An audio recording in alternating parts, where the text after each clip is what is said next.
Assalamualaikum warahmatullahi wabarakatuh.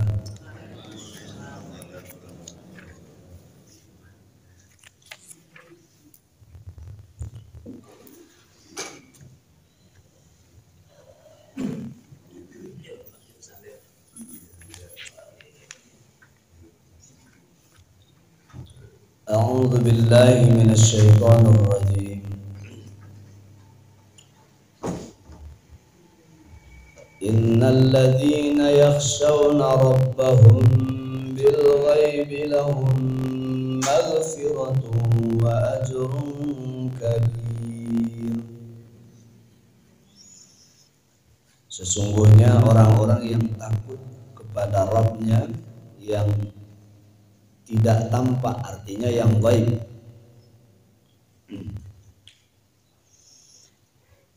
Lahum maghfirah, bagi mereka itu ampunan, wa ajrun kabir, dan pahala yang besar. Wa asirru qawlakum aw ijharu bih innahu alimun bidatis sudur. Wa asirru qawlakum, dan rahasiakanlah perkataanmu, awijharu, atau lahirkanlah, innahu alimun bidatis sudur, sesungguhnya dia, maksudnya Allah, alim, maha mengetahui, bidatis sudur, apa saja yang ada di dalam hati. Jadi makna dada di sini adalah hati. Ala ya'lamu man khalaq. Ala ya'lamu man khalaq wa huwal latiful khabir. Apakah Allah yang menciptakan itu tidak mengetahui yang kamu lahirkan dan yang kamu rahasiakan? Wa huwal latiful khabir, dan dia Allah maha luas lagi maha teliti. Huwallazi ja'ala lakumul arda dhalulan famshu fi manakibiha wa kulu mir rizqih wa ilaihin nusyur. Dialah yang menjadikan bumi itu mudah bagimu,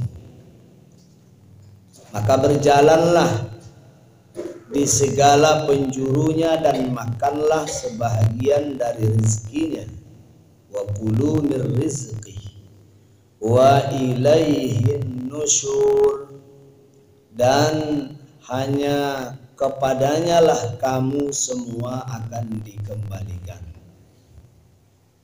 Alhamdulillah, pada pagi hari ini kita diberikan oleh Allah Subhanahu wa ta'ala kesempatan untuk mengisi diri dan hati dengan ilmu, sekaligus memperkuat iman dan menambah amal. Itulah yang mestinya senantiasa kita meningkatkan rasa syukur kita kepada Allah Jalla wa'ala. Man lam yashkuril qalil lam yashkuril kathir. Orang yang tidak bisa mensyukuri nikmat yang sedikit, maka Allah tidak akan percaya memberikan kepadanya nikmat yang banyak. Jadi kalau kita ingin diberikan nikmat yang banyak oleh Allah, maka sedikit nikmat itu mesti disyukuri dulu, supaya yang lain bertambah. Wa id ta'adzana rabbukum la in syakartum la azidannakum. Dan ingatlah ketika Rabbmu ta'azzana rabbukum, mengingatkan kepadamu, la in syakartum, jikalau kamu bersyukur, la azidannakum. Jadi di sana ada kalimat tauhid, la azida, niscaya pasti akan ditambah. Tapi sebaliknya wala in kafartum, di sana juga ada kalimat taukid la, wala in kafartum, dan jikalau kamu kufur, maka kekufuranmu itu akan berakibat datangnya siksa ataupun azab yang pedih. Berarti kesulitan yang akan dialami oleh manusia. Salawat dan salam kepada Rasulullah sallallahu alaihi wasallam. Allahumma shalli ala Muhammad wa ala ali Muhammad. Bapak Ibu, melanjutkan kajian tentang surah Al-Muluk pada pagi hari ini, ayat yang ke-12 hingga ayat yang ke-15. Allah Ta'ala di sini menjelaskan ciri-ciri orang-orang yang beriman yang benar-benar takut kepada Allah Subhanahu wa Ta'ala. Sebab banyak orang yang mengaku beriman tapi dia tidak takut kepada Allah itu. Kalau kita misalnya bertanya kepada orang-orang yang ada di sekitar kita, kan 50 kota ini 99% Muslim, ya, 99% Muslim. Kalau ada yang non Muslim itu yang pendatang-pendatang dari daerah lain, dari utara sana, kemudian di sini buka usaha, itu barangkali ada 1%-nya yang non Muslim. Tapi baik Muslim ataupun non Muslim itu kan sebenarnya percaya kepada Allah. Kalau kita tanya orang non Muslim, siapa Tuhanmu, dia akan mengatakan Allah Bapa. Jadi kalau dia mengatakan Allah Bapa, berarti itu maksudnya adalah Allah. Hanya saja keimanan mereka itu Allah batalkan. Laqad kafara alladziina qalu innallaha tsalitsun tsalatsah. Itu yang menyebabkan iman mereka itu batal. Sungguh telah kafir orang-orang yang mengatakan bahwa Allah itu satu di antara 3 Tuhan yang dimaksud oleh orang-orang kafir itu. Jadi mereka menyebut bahwa Tuhan itu 3 in 1, 3 unsurnya tapi 1 hakikatnya. Dengan ide trinitas. Isis, Oasis, Osiris. Itu menurut keyakinan orang-orang Nasrani. Sehingga Allah tidak mengaku iman yang seperti itu.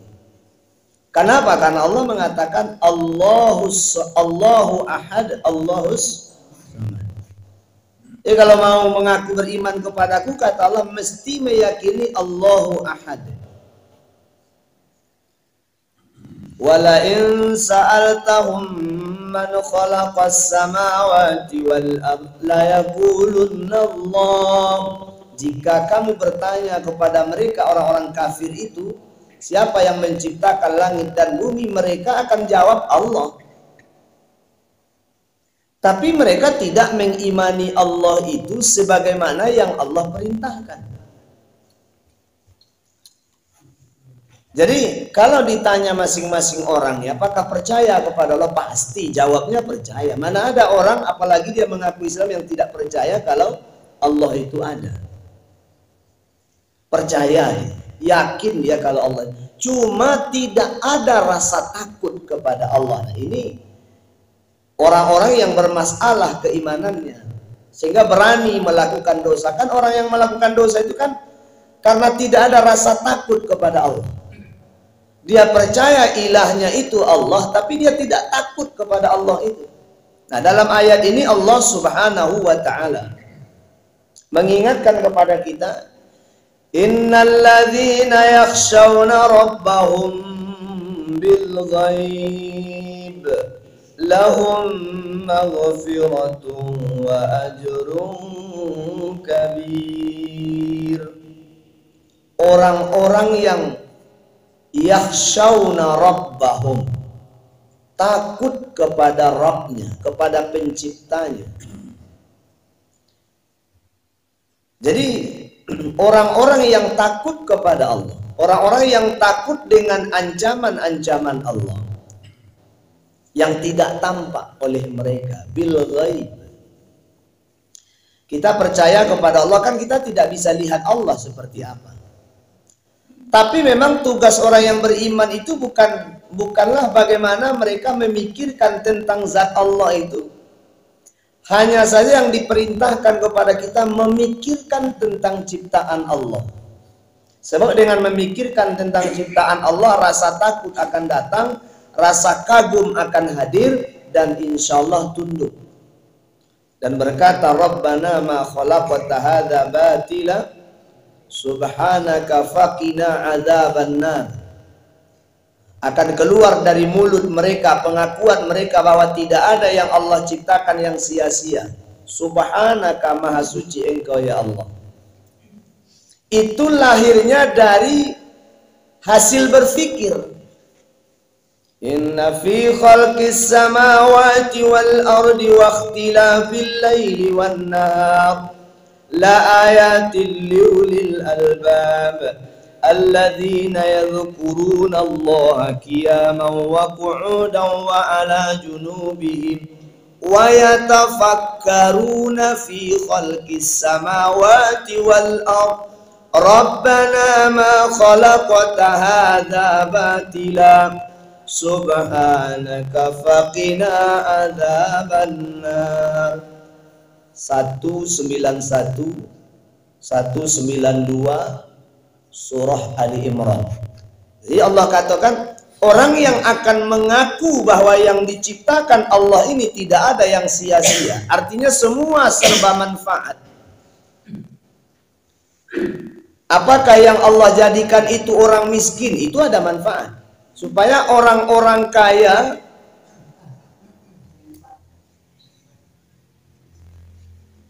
bisa menjadikan itu sebagai lahan untuk beramal. Kenapa ada orang kaya? Supaya orang miskin bisa mendapatkan pertolongan. Kenapa mesti ada orang sehat? Kenapa mesti ada orang sakit? Itu semuanya ada manfaat. Tidak ada yang Allah ciptakan yang sia-sia. Tapi kan bagi orang yang mau berpikir. Makanya Allah katakan di ayat itu, wa yatafakkaruna fi khalqis samawati wal ardh. Dan mereka memikirkan tentang proses penciptaan langit dan bumi ini yang akan lahir dari mulut mereka. Rabbana ma khalaqta hadza batila. Ya Allah, kalau begini tidak ada ciptaanmu ini yang sia-sia. Semua ada manfaat.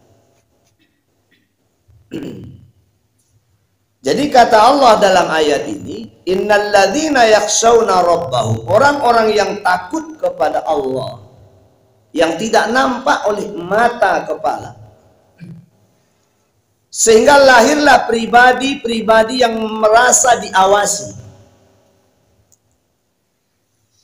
Dia merasa wa huwa ma'akum aina ma kuntum. Allah selalu bersamanya dimanapun ia berada. Itu makanya Bapak Ibu, Nabi Sallallahu Alaihi Wasallam mengisyaratkan kepada kita, kullu amrin, segala perkara, segala urusan, dibalin, la yubda'u bi bismillah fahuwa abtar. Yang tidak diawali dengan kalimat bismillah fahuwa abtar. Tidak mesti pakai ar-Rahmanir Rahim ya. Tidak mesti. Yang penting bismillah.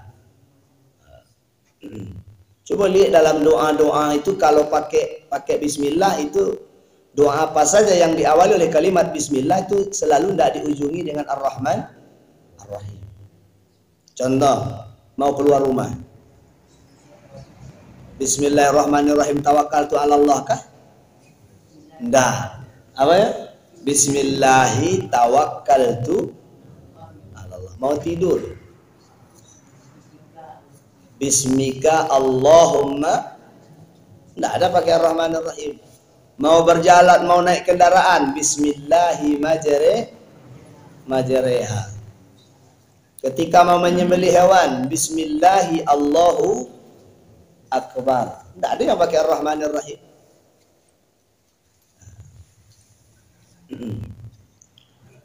Jadi kalau pakai Ar-Rahmanir-Rahim ya terserah, Bismillahirrahmanirrahim, Bismillahirrahmanirrahim. Tetap saja Bismillah tawakkaltu 'ala Allah-nya tidak pakai Ar-Rahmanir-Rahim.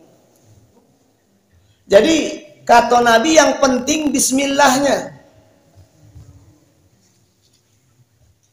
Kita makan, kita minum, Bapak Ibu. Kalau pakai Bismillahirrahmanirrahim atau Bismillah saja,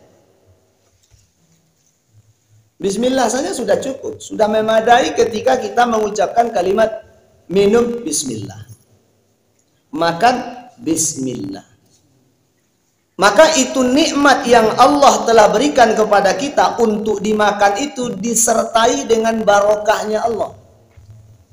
Jadi Allah berikan keberkahan, sedikit makan bisa mengenyangkan, sedikit minum bisa menghilangkan dahaga. Jadi kata Nabi, iko yang orang-orang yang bagaimana sih orang-orang yang merasa diawasi Allah itu? Apa yang akan lahir dari dirinya dan apa yang akan dia dapatkan dari keyakinan itu? Kullu amrin dzibalin la yubda'u bi bismillah. Segala perkara, segala urusan yang besar atau yang kecil, pokoknya yang bermanfaat, yang tidak menyimpang dari syariat, kalau tidak diawali dengan bismillah, fahuwa abtar. Abtar itu apa artinya abtar? Coba lihat di surah Al-Kautsar. Inna a'tainakal kautsar fasalli li rabbika wanhar inna syani'aka huwal abtar. Abtar ini kan dulu kalimat yang dilontarkan oleh Abu Lahab, Abu Jahal, untuk menghinakan Rasulullah sallallahu alaihi wasallam. Abtar. Jadi ketika Nabi Muhammad sallallahu alaihi wasallam meninggal anak laki-lakinya, jadi ketika meninggal anak laki-laki beliau yang bernama Abdullah, orang-orang menghina beliau dengan sebutan Al-Abtar, orang yang terputus dari rahmat, orang yang terputus dari rahmat, orang-orang yang punah, orang-orang yang binasa, yang tidak akan mendapatkan keturunan. Itu makna Al-Abtar menurut pendapat orang-orang jahiliyah. Jadi Nabi, orang jahiliyah tahu tuh kalau Abtar itu tidak dapat apa-apa. Kata Nabi, Nabi juga pernah menggunakan kalimat Al-Abtar. Kullu amrin dzibalin la yubda'u bi bismillah fahuwa abtar. Segala urusan, segala kepentingan, segala pekerjaan yang tidak diawali oleh kalimat bismillah, abtar. Putus dari rahmat. Pekerjaan itu tidak berpahala. Kalau dia makan, kalau ia minum, dikatakan oleh sebagian ulama, maka makan dan minumnya itu bisa menjadi sesuatu yang haram.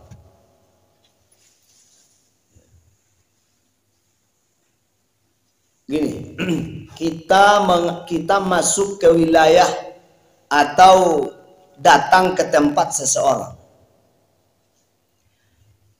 Kemudian kita dapati di sana semacam makanan yang kita sukai ataupun minuman yang kita senangi. Orangnya ada, kita ambil saja tanpa minta izin, tanpa pamit. Kita makan, kita minum, tidak bilang permisi, tidak bilang terima kasih, pergi saja. Kira-kira orang yang punya barang kok bongi apa enggak? Kurang akal apa jago kan itu ya kok. Nah, logikanya serupa itu Bapak Ibu. Sekarang kita berada di bumi Allah. Berarti kita masuk ke pekerangan Allah. Apa saja yang kita ambil di bumi Allah ini? Kita jenis makanan kah, buah-buahan kah, kita ambil, kita makan, kita manfaatkan. Minumannya, tempat tinggalnya, fasilitasnya. Semua kan yang punya Allah. Lillahi ma fis samawati wa ma fil ard. Milik Allah segala apa yang ada di langit dan di bumi. Berarti kita tidak punya milik di bumi ini. Yang milik Allah. Sekarang kita datang ke bumi Allah. Kita yakin ini milik Allah. Kita ambil apa saja nikmat. Kita manfaatkan apa saja karunia-Nya. Tapi tidak bilang terima kasih. Tidak bilang permisi. Bagaimana kira-kira Allah kepada kita? Ya murka. Jadi segala sesuatu itu mesti dengan mengikut sertakan Allah. Jadi orang yang yakin terhadap Allah itu Maha mengawasi. Sebab di ujung ayat itu Allah Subhanahu wa taala di ayat yang ke-13, innahu alimun bidzatis sudur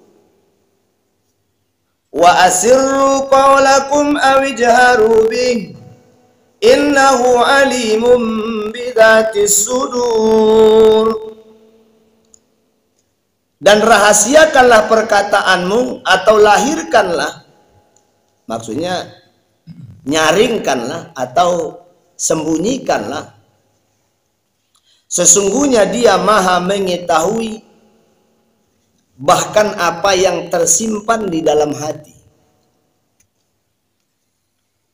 Jadi oleh Allah Subhanahu wa taala benar-benar diadakan sebuah pengawasan terhadap diri manusia. Lahir batin manusia itu benar-benar diawasi oleh Allah Subhanahu wa taala. Makanya kita mesti selalu menyertakan Allah dalam segala urusan kita. Makanya setiap doa yang diajarkan Nabi itu selalu maknanya adalah mengikut sertakan Allah dalam urusan itu. Makanya diawali dengan kalimat Bismillah. Apa yang akan didapatkan? Yang pertama, lahum maghfirah. Bagi mereka adalah ampunan.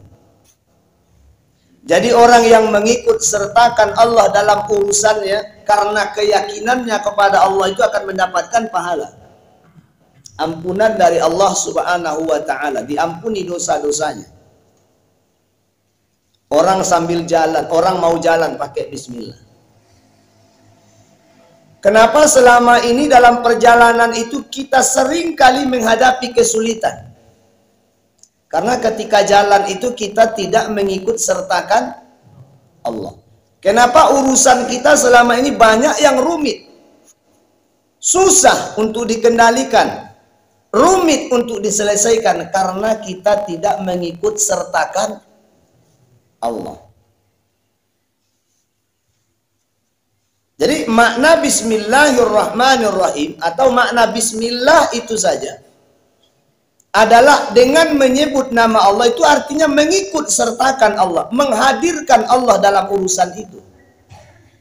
Ya, kalau sudah Allah yang ngurus, apa yang sulit?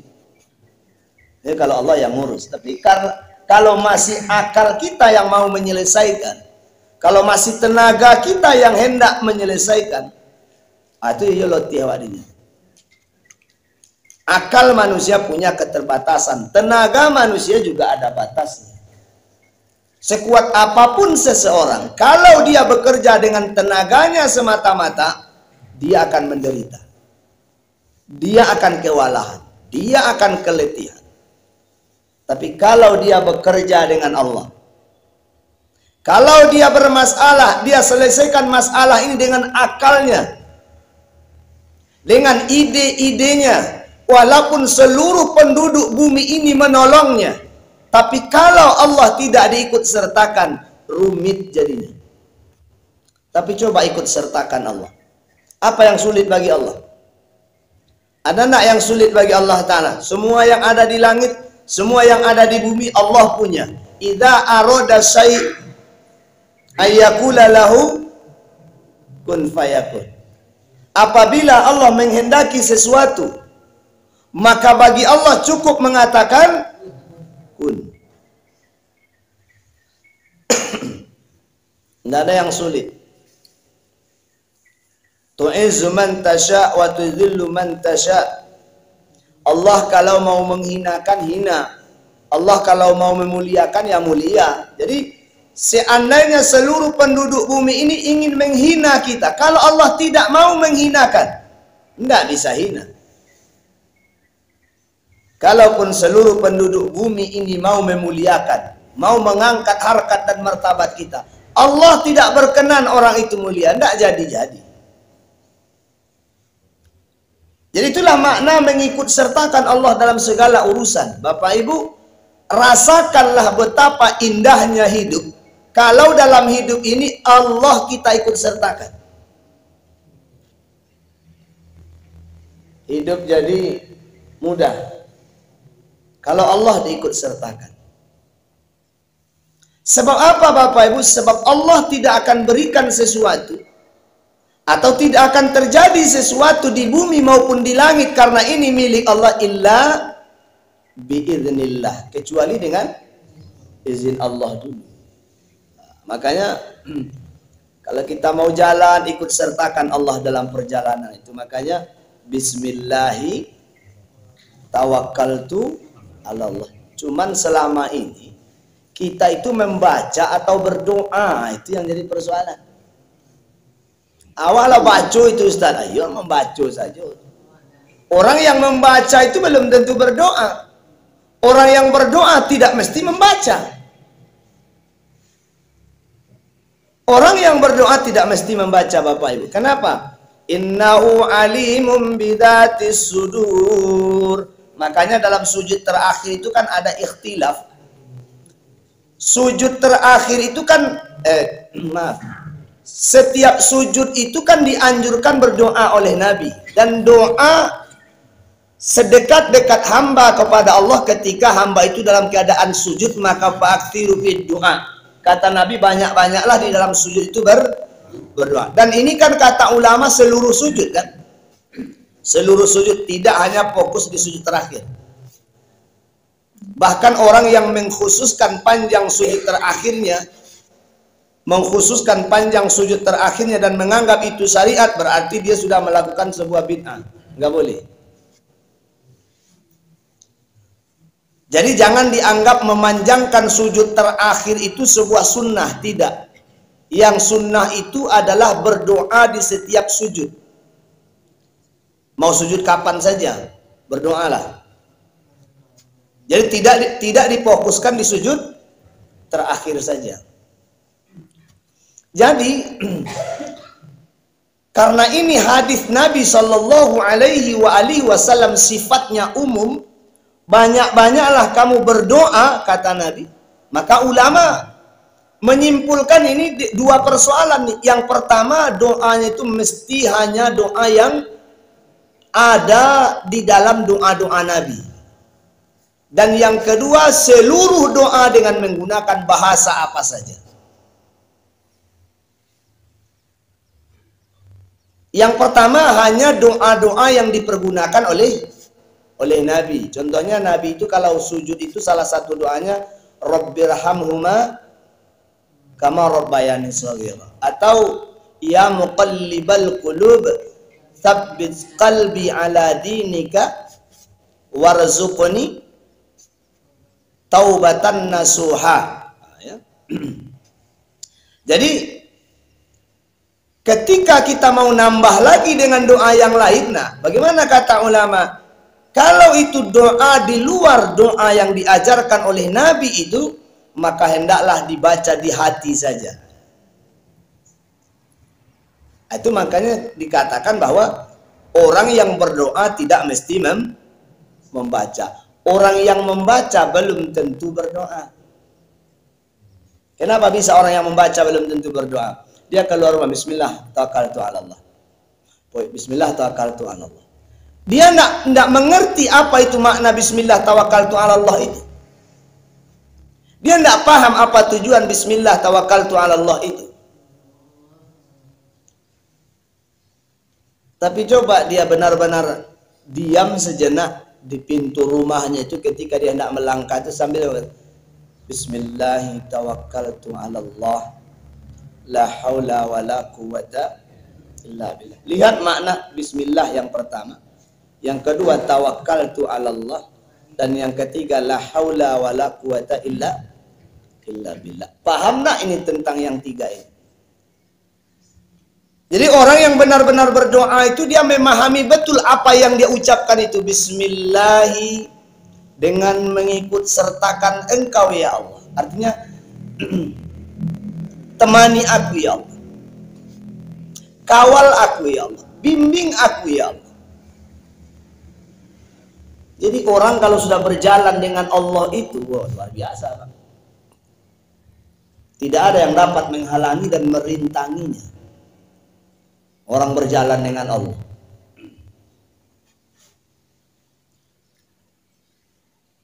Jadi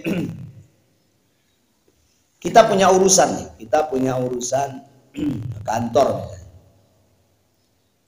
Kebetulan kita kenal nih dengan atasannya orang yang ada di kantor itu. Biasanya kita datang ke kantor itu baga atau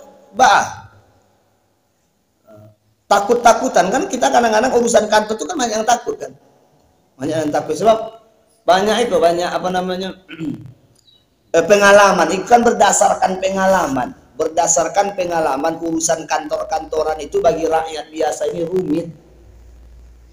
rumit. Kamu kalau ada urusan, kalau tidak bisa, kalau bisa berdoa kepada Allah, tidak usah masuk kantor-kantor itu. Tidak usah masuk kantor-kantor, tidak perlu. Saya tidak mau itu ikut masuk kantor-kantor itu, paling tidak suka. Urusannya terlalu banyak. Apa? Yalah, tunggu saja Pak.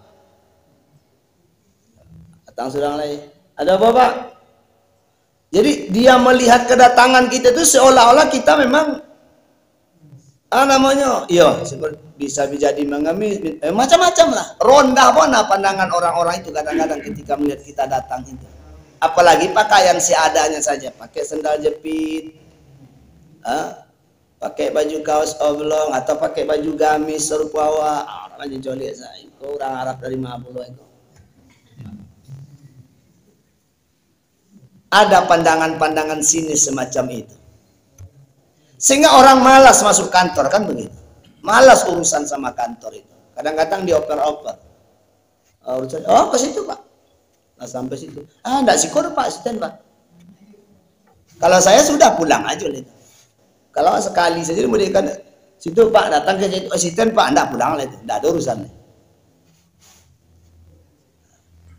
Tapi kalau kita kenal dengan atasannya, biasanya kan baga masuk kantor. Sama kantor, teman siapa Pak? Mau bertemu dengan komandan Pak, suruh tiba ke situ. Itu oh ya Pak, silakan Pak, silakan. Kenapa seperti itu? Kenapa orang-orang yang ada di kantor itu ketakutan ketika kita mengatakan bahwa kita diundang oleh atasannya? Mana takutnya? Kenapa dia segan? Kenapa kita dihargai? Coba kenapa? Karena orang-orang tahu kalau ini teman atasan, ini undangan atasan. Jadi orang-orang takut, ya kok gawat kok kalau tidak diurus gitu. Kalau kita punya urusan, kalau kita kenal dengan atasannya, atasan juga cukup memanggil bawahannya. Bagian ini kok tiba kemari dulu. Ya Pak, Pak ada apa Pak? Tolong bantu urusan apa kok dengan segera. Jangan lama-lama. Jadi Pak siapa? Tunggu beres saja lah Pak. Kenapa urusan jadi mudah? Karena kita berteman dengan atasan. Gitulah orang kalau berteman dengan Allah. Jadi bismillah tadi Bapak Ibu, maknanya adalah kita memohon kepada Allah, ya Allah temani aku. Jadi kalau sudah atasan segala atasan yang menemani, ada nggak yang sulit? Allah itu pak atasan segala atasan itu. Dah, dengan dia teh itu lancar segala urusan. Satu ya. Jadi, ya Allah temani aku. Ya Allah jalanlah bersama. Ya Allah lindungi aku. Itu maknanya. Tawakkaltu 'ala Allah. Apa itu maknanya tawakkaltu 'ala Allah? Tawakkaltu artinya aku bertawakal, aku menyerahkan. Jadi yang pertama temani aku ya Allah. Dan yang kedua aku serahkan urusanku ini kepadamu ya Allah. Wah, jadi menitipkan urusan kepada Allah itu tidak ada yang sulit. Bagi Allah tidak ada yang sulit. Idza arada syai'an ayyakula lahu kun fayakun. Jadi ada dua makna di situ yang sangat orang selama ini abaikan begitu. Jadi kita selama gua keluar baca doa aja. Sunatakaltu 'ala Allah. Cuman kan kita cuman baca saja, kita tidak mengerti apa yang sedang kita minta kepada Allah dengan kalimat itu. Sama saja ketika misalnya Nabi Nuh alaihi salam dalam pelayarannya Nabi Nuh alaihi salam. Kan itu doa yang dicantumkan dalam Al-Quran. Bismillahi majariha wa mursaha. Inna rabbi laghafurur rahim. Bismillahi majariha. Dengan nama Allah di waktu berlayarnya. Dengan nama Allah pula di waktu berlabuhnya. Itu apa maknanya? Jadi kita berlayar itu dengan disertai oleh Allah. Perlindungannya, pertolongannya. Makanya perjalanan itu nyaman. Jadi kalau ada gangguan, kan Nabi katakan tidak akan ada yang ketika orang bismillah tawakkaltu 'ala Allah la haula wala quwata illa billah. Hadis dari Ibnu Umar. Maka tidak akan ada kesulitan yang mendekati orang ini dan tidak akan ada gangguan yang akan datang kepada orang ini. Begitu perlindungan Allah kepada orang yang menyerahkan urusan kepadanya.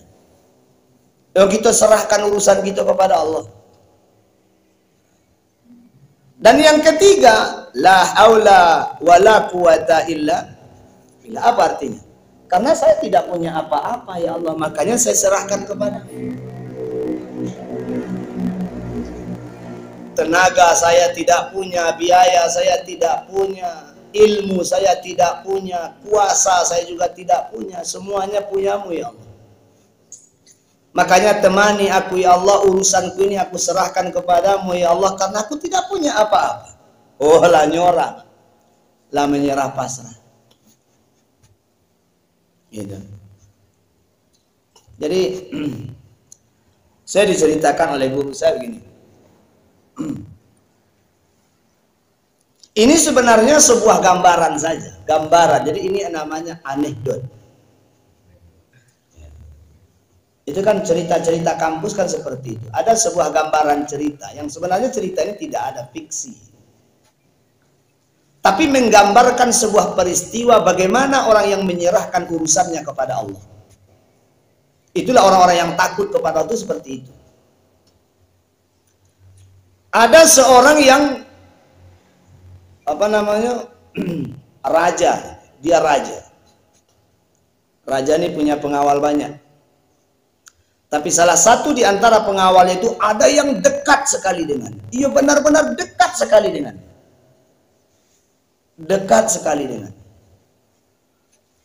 Jadi kemana-mana rajaku selalu bawa pengawal istimewa saja.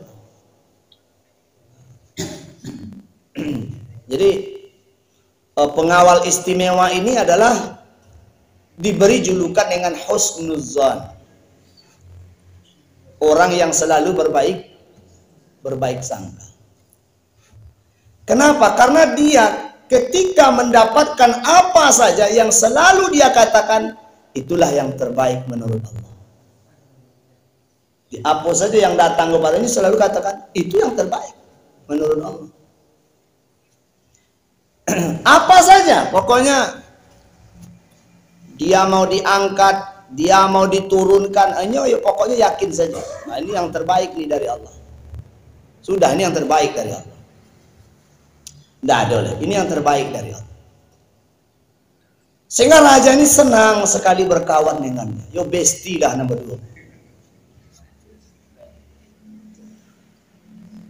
Jadi pada satu ketika si raja kan beda-beda ya. Kalau rakyat itu rakyat biasa, kalau hobinya itu namanya ada yang hobinya mancing.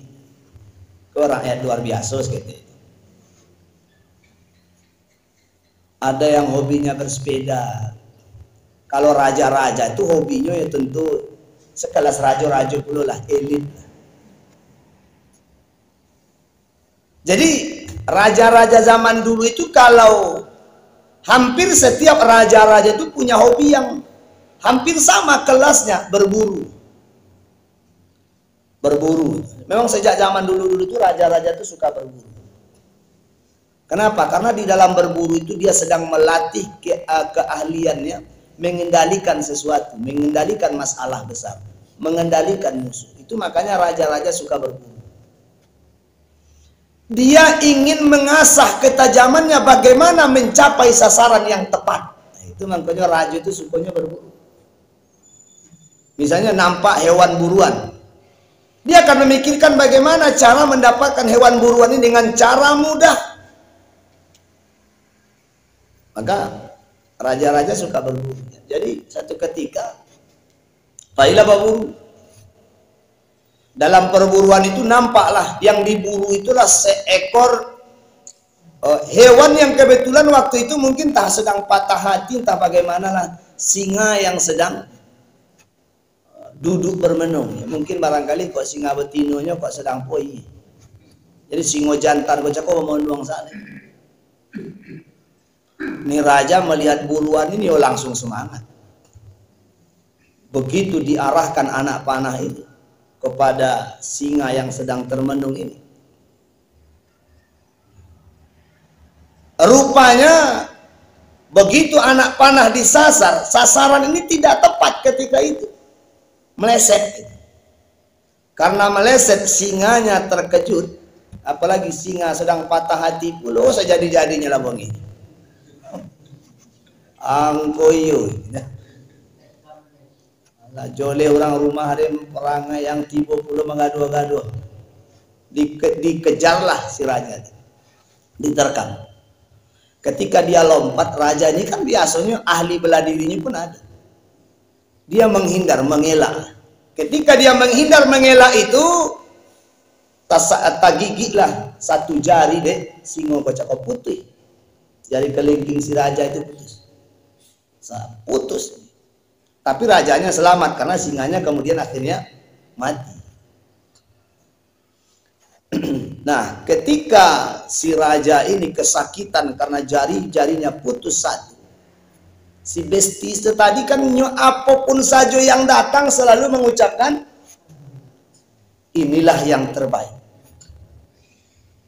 Apapun saja kejadiannya selalu mengatakan inilah yang terbaik. Raja pula tak pakai jari lah putus. Ya Allah, dia putus jari. Kecek pengawalannya baca inilah yang terbaik. Oh, sejadi-jadinya raja bohongi. Kamu ini macam-macam lah bohongi. Tak tahu orang sedang sakit, yang sangko main-main nih kok. Marah, marah-marah sejadi-jadinya. Pulang nak ngecek-ngecek. Sampai di istana dia suruh pengawal lain nangkap pengawal yang satu ini. Dia sudah berkhianat. Dia senang dengan penderitaan. Aku sangka selama ini dialah orang yang paling mendukungku. Ternyata dia senang melihat aku susah. Jangan-jangan dia sedang mengintai kedudukan dan jabatan. Penjarakan dia. Ketika dipenjarakan pengawal Kocako, inilah yang terbaik. Orang aja apa jago, tambah bonginya. Main-main kok. Masa di penjara yang terbaik? Inilah yang terbaik. Jadi ketika itu si raja kok lama-lama ya, bulan, 2 bulan, setahun, Lah sehat tangan kau jago.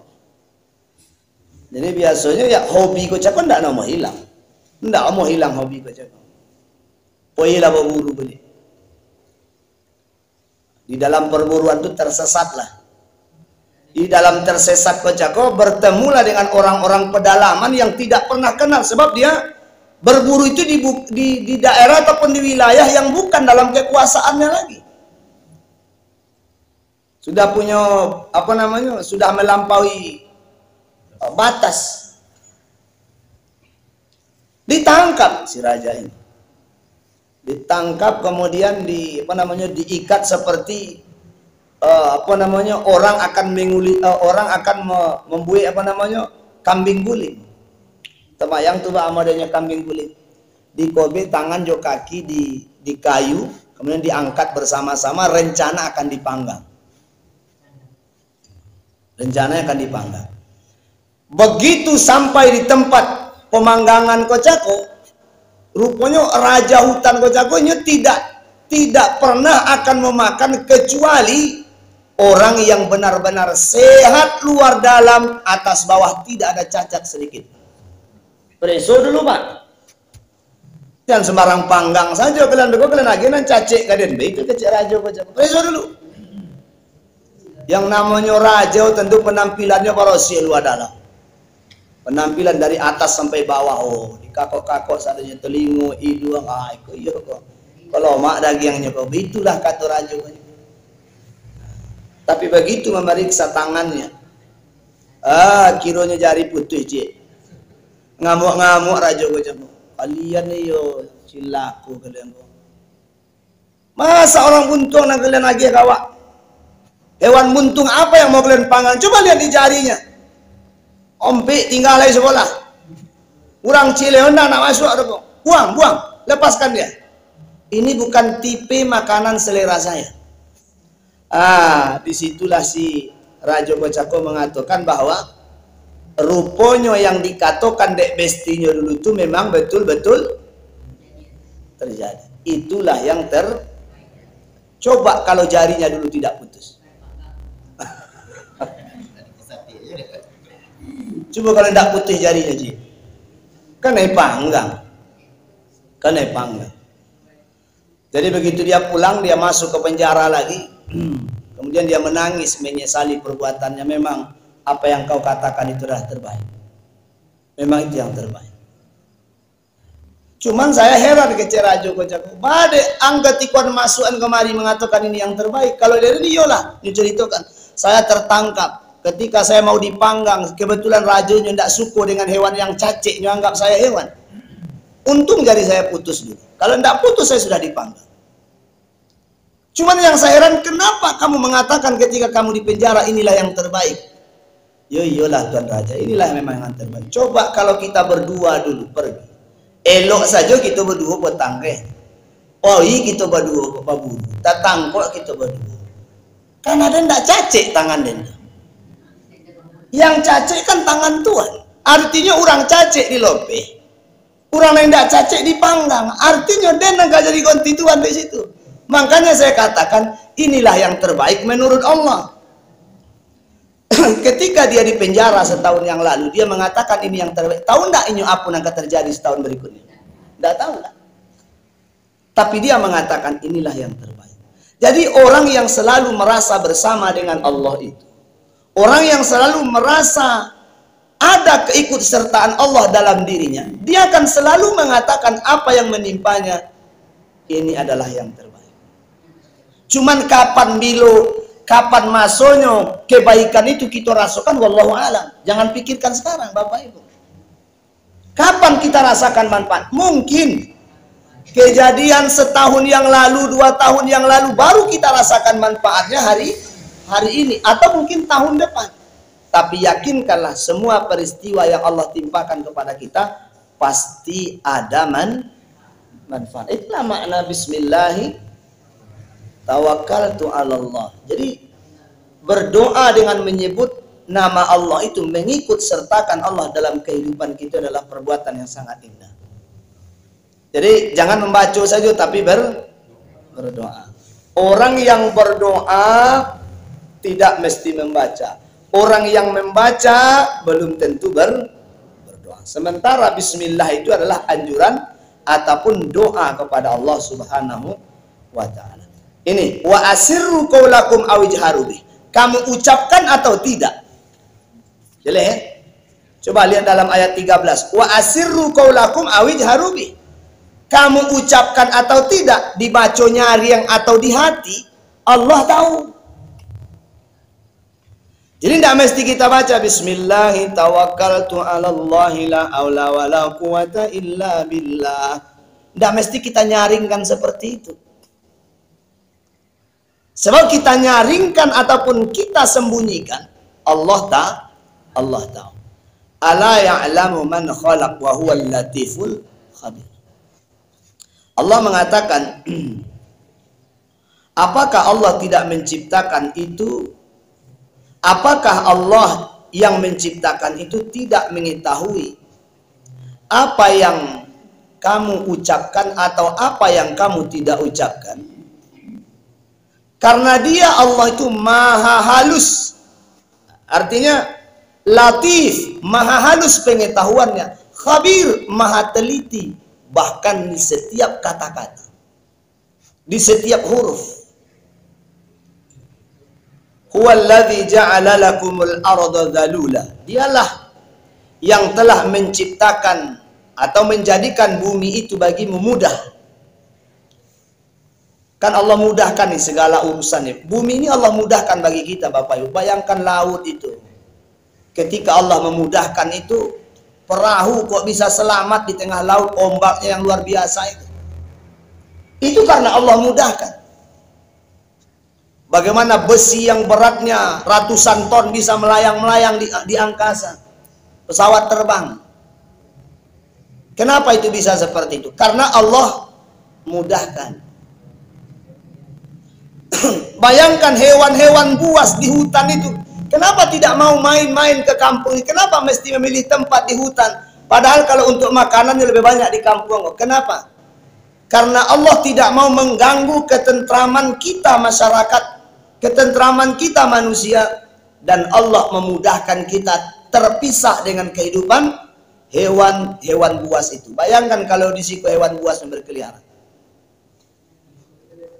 Sulit kita mau bekerja, sulit kita mau berusaha. Buaya di mana-mana, ular piton di mana-mana, singa, harimau di mana-mana. Andaikan hewan-hewan hutan-hutan belantara itu datang turun ke kampung-kampung, kok pindah gitu jadi. Tapi Allah ingin memudahkan. Jadi Allah mudahkan bagi kamu bumi. Kemudian kata Allah, berjalanlah di bumi itu. Ini dalil orang-orang yang suka jalan-jalan. Jalan-jalan itu boleh, Bapak Ibu. Boleh, tidak masalah. Ibu satu ketika ingin membawa keluarga, tapi perjalanan yang memang membawa pelajaran. Jangan bawa masalah. Perjalanan yang benar-benar membawa pelajaran. Jadi belajar dalam perjalanan itu kita melihat betapa maha besarnya Allah, betapa maha kayanya Allah, betapa maha luasnya karunia Allah. Nah, itu yang hendak kita pelajari dalam setiap perjalanan. Jadi kalau satu masalah itu bagi kita sudah terlalu banyak, Allah anjurkan kita berjalanlah untuk belajar. Nah, dalam ayat ini Allah katakan, maka berjalanlah. Berjalanlah di segala penjurunya dan makanlah sebagian dari rezekinya, dan hanya kepadanya lah kamu kembali dibangkitkan nanti. Makanya makan-makan juga oleh Allah Ta'ala dibolehkan. Berjalanlah, makan-makanlah, boleh. Tapi jangan yang menimbulkan masalah. Kadang-kadang kan kita jalan tapi menimbulkan masalah. Foto-foto dikirim ke kawan-kawan, kami sudah di sini. Kawan-kawan sakit hati. Makan-makan di foto kirim ke kawan-kawan juga sakit hati. Jangan yang seperti itu, tapi yang menimbulkan pelajaran. Bagaimana perjalanan itu mendekatkan kita kepada Allah. Ini malah jalan-jalan tak ingat Allah. Justru banyak orang yang jalan-jalan tak ingat Allah.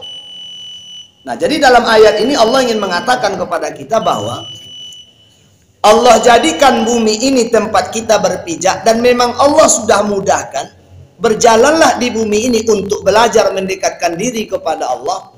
Makan dan minumlah, tapi pertanggungjawabkan makan dan minum itu, sebab di hadapan Allah nanti semuanya dituntut tanggung jawab. Sehingga kalau makan mesti yang halal-halal, kalau minum mesti yang halal-halal, kalau jalan pun jalannya yang tidak akan meninggalkan ketaatan kepada Allah Subhanahu wa ta'ala. Jadi orang yang takut kepada Allah itu seperti itu. Jadi ini ayat dari 12 sampai 15 menjelaskan ciri-ciri orang yang takut kepada Allah. Jadi orang beriman yang takut kepada Allah ciri-cirinya seperti itu. Ketika dia jalan, dia ikut sertakan Allah. Dia punya urusan, dia sandarkan kepada Allah. Karena apa? Karena dia merasa dirinya tidak punya apa-apa di hadapan Allah Subhanahu wa ta'ala. Mudah-mudahan dengan seperti itu akan hadir selalu rasa takut kepada Allah Azza wa Jalla. Fa'tabiru ya ulil absar la'allakum turhamun. Subhanaka Allahumma wa bihamdik, asyhadu an la ilaha illa anta astaghfiruka wa atubu ilaik. Billahi taufiq wal hidayah. Assalamualaikum warahmatullahi wabarakatuh.